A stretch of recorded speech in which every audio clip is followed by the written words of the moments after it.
Kinausap ni Miranda si Ana. Nagtanong ito kung may ginawa kay Ana ang nanay nito dahil sinabi sa kanya ng nurse na nagkasagutan sila. Nagsinungaling ko kasi yung nanay ko eh. Siya ho pala yung totoong dahilan kung bakit namatay yung tatay ko. Ano? Nag-aaway ho si nanay sa kasi tatay. Hindi ko alam kung anong dahilan. Natigilan si Miranda sa kanyang narinig. Dagdag pa ni Ana na nasaktan ng kanyang nanay ang kanyang tatay, na pinaniwala siya na siya ang dahilan ng pagkamatay ng kanyang tatay. Umabot sa puntong iniisip ko na hindi talaga ako karapat-dapat maging masaya.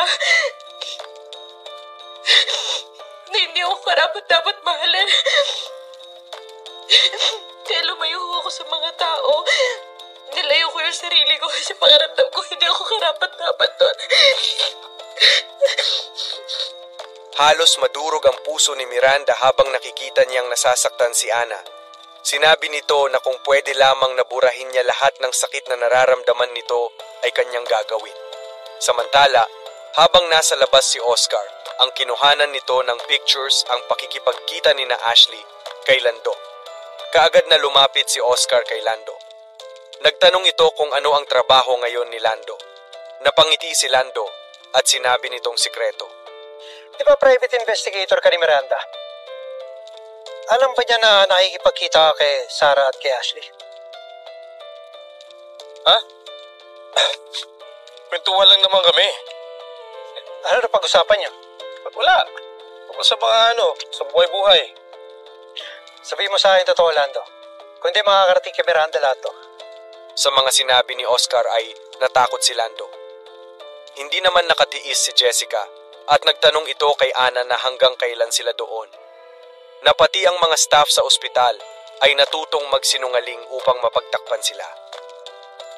Ang dami na sinakripisyo ni Mami para sa'yo. Inako na nga niya pati kasalanan mo. Sana naman may natitira ka pang hiya o kaya man konsensya. Galit na sumagot si Ana na hindi niya sinabi sa nanay nito na akuin ang kanyang kasalanan. Na huwag itong mag-alala dahil lilinisin niya ang pangalan ng nanay nito dahil ayaw niya ng utang na loob. Nakita naman ni Ana na nakikipaglaro si Grace kay Julius. Grace, ano ba? Sinabi ko na sa'yo ba magpapahinga ka pa? May problema ba? Ayoko lang sanayin yung bata, hindi namin kayo makakasama. Mahihirapan lang siya. Pag-usapan na natin to, di ba? Sasama ko sa inyo.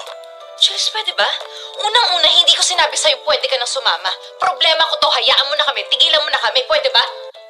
Nagalit si Jessica sa sinabi ni Ana. Sinabi nito na sa dami ng ginawang tulong ni Julius ay nakuha pa nitong magsalita ng ganoon. Dumating si Miranda at pinagsabihan si Jessica. Kaagad na umalis sina Ana. Tinawagan naman ni Oscar si Julius. Hello? May kukumpirma lang ako. Ano yun? Anong alam mo sa totoong relasyon ni Miranda at Ana? Totoong relasyon? Kausap ko lang yung investigador ni Miranda ngayon lang. Anak ni Miranda si Ana. May alam ka ba? Sa sinabi ni Oscar ay lalong naguluhan si Julius.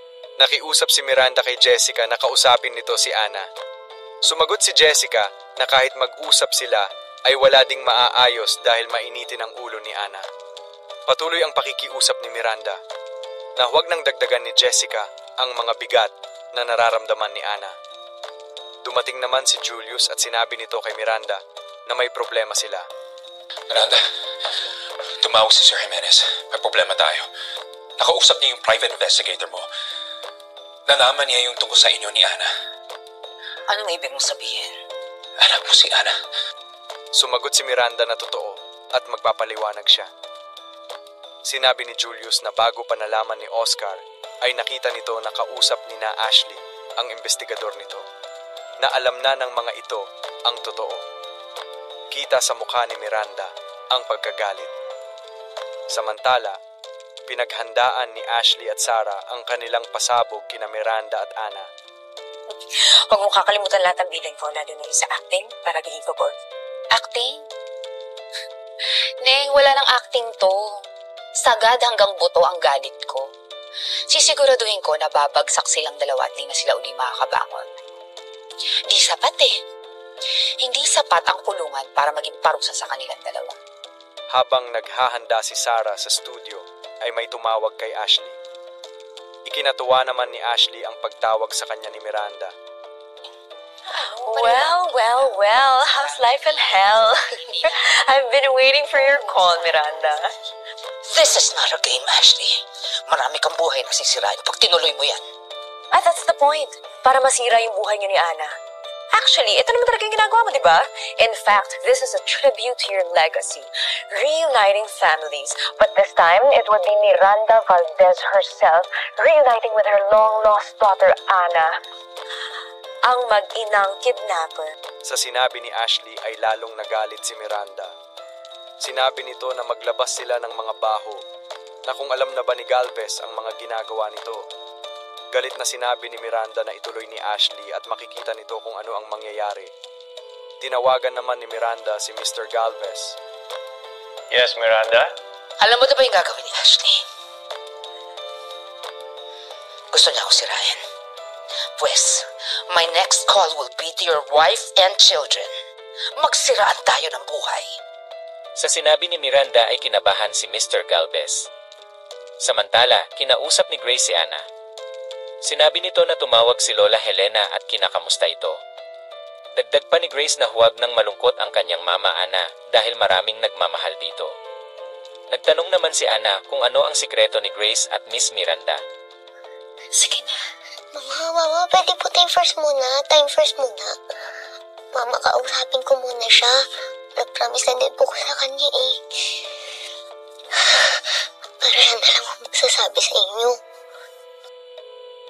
Hindi napilit ni Ana ang bata. Nagsimula ang interview ni Ashley kay Sarah. Habang naiyak si Sarah ay nanawagan ito kay Miranda na ibalik na ang kanyang anak. Malinaw ho ang tama at mali. Anak ko si Grace. Nararapat lang na ang anak ay nasa nanay niya at ako yun. Sinabi ni Sarah na naguguluhan siya na bakit ang lakas ng loob ni Miranda na pagbintangan siya. Dagdag pa nito na harapin siya ni Miranda at iharap sa kanya ang kanyang anak. Na magkita sila sa korte.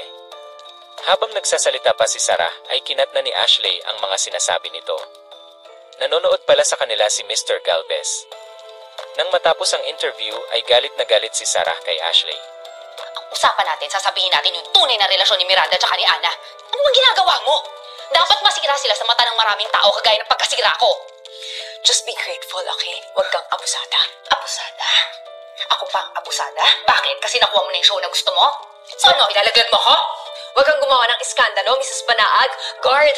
Ay, hindi pa iskandalo to! Escort nga siya pataas. Sa pakikipagtalo ni Sarah ay tumawag ng security si Ashley upang paalisin si Sarah. Sa ospital ay nagtanong si Julius kay Miranda kung ano ang ginawa nito. Nalalabas din ang katotohanan at hanggang kailan kayang itago ni Miranda. Sa pagpasok ni Ana sa kwarto ay nakita nito ang mga notebook ni Grace. Tiningnan nito ni Ana dahil gusto niyang malaman kung ano talaga ang sikreto ni Grace at Miss Miranda. Nakita ni Ana ang drawing na 2 bracelet. Lalo itong nag-isip. Biglang napansin ni Ana ang bag ni Grace na may itim na box at tiningnan niya ito. Sa pagbukas niya sa box ay nakita nito ang 2 bracelet na magkapareho. Biglang dumating si Grace. Mama, I'm sorry. Tinanong ko naman si Miss Miranda eh. Ang sabi niya, huwag ko munang sasabihin sa inyo. Ibig sabihin kay Miss Miranda to. Sa sinabi ni Grace ay napaluha si Ana. Samantala, sa pag-uwi ni Sarah sa kanilang bahay ay nagwala ito. Hindi nito alam ang kanyang gagawin sa ginawa sa kanya ni Ashley. Magandang gabi ho. Marami humibong nakapanood ng episode kanina ng Karamay. Gusto ko lang pong sabihin na hindi nila sinabi ang buong katotohanan. Kaya ho pinagtatakpan ni Miranda Valdez si Ana. Dahil ang totoo, anak niya si Ana. Si Ana ang batang pinaampun niya noon dahil anak niya ito. Sa ginawa ni Sarah ay tinawagan ni Erin ang kanyang ate Ana. Sinabi nito na may kailangan itong malaman. Sa ospital naman ay naglalakad si Miranda habang kausap nito sa phone si Julius. Humihingi ito ng tulong sa ginawa ni Sarah na baka umalis si Ana. Sa may labas ay nakita ni Miranda si Ana. Kaya ho pinagtatakpan ni Miranda Valdez si Ana. Dahil ang totoo, anak niya si Ana. Si Ana ang batang pinaampun niya noon dahil anak niya ito. Unti-unting lumapit si Miranda kay Ana. Tinawag niya ito. Kaagad na napatayo si Ana. Naguguluhan si Ana sa mga nalaman niya. Habang naiyak si Miranda ay pinipilit nitong magpaliwanag kay Ana. Maniwala ka sa akin. Sasabihin ko sa'yo. Kailan niyo balak sabihin sa akin yung totoo? Isasama ko na ba kayo sa mga listahan ng mga naglihim sa akin? Ana. Napaluha si Ana at sinabi nito kay Miranda na kaya siya tinutulungan ay para makabawi ito sa mga kasalanan sa kanya. Sumagot si Miranda na tinutulungan niya ito dahil hindi ito masama. Gusto ko makasama ka. Ana, buong panahon na magkasama ho tayo. Nagtitinginan ho tayo mata sa mata. Sinasabi ko sa inyo lahat ng nararamdaman ko, lahat ng naiisip ko. Pero alam niyo pala alam niyo na nagsisinungaling kayo sa akin. Nagpaliwanag si Miranda na hindi niya ginusto na mangyari yon. Napakiramdam niya ay mag-isa siya at nagpadala siya sa takot. Nananiwala siya sa mga taong nakapaligid sa kanya. Alam niyo wala kayong karapat na manisin ng iba. Kasi desisyon niyo yan. Desisyon ng pagiging ina, gaya ng desisyon ko maging ina kay Grace. Sabihin niyo sa akin, ginusto niyo lang ako umalis. Ginusto niyo ako mawala sa inyo. Ang hindi ko naiintindihan, ang hindi ko natatanggap ngayon, walang ina na gusto mawalay sa anak niya, wala! Sumagot si Miranda na hindi yon totoo. Patuloy ang pag-iyak ni Miranda at nakiusap ito na hayaan ni Ana na matulungan siya nito. Na yun lang ang kanyang hinihiling. Sa tingin niyo ba sa lahat ng mga ginawa ninyo? Nabubura lahat ng ginawa ninyo sa akin.